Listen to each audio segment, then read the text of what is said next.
you're all set for today. Oh, thank you, Dr. Mika. Feels great. I know you keep telling me I have to maintain a good posture. Can you tell me why I'm having so much hard time during the winter to maintain a good posture? That's a good question.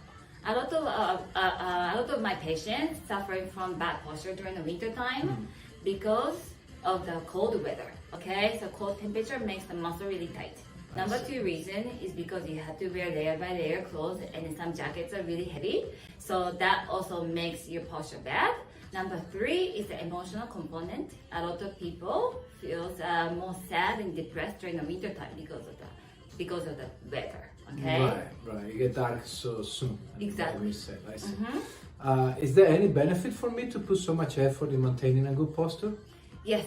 So first of all, it's obvious that having a good posture de-stress on the joints and the muscle function. Number two, you can have better circulation. Okay, you need to have a better circulation to alleviate the muscle tension. Number three, you definitely have fewer headaches.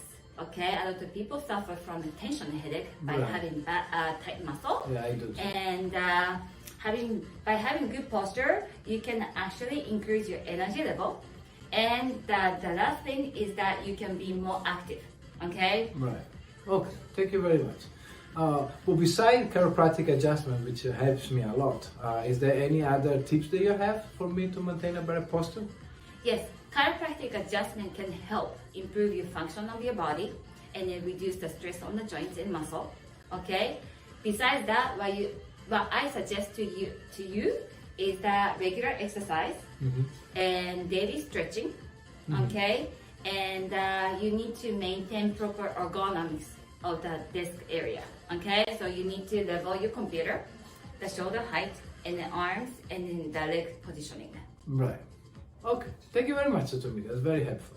Thank you. You're welcome.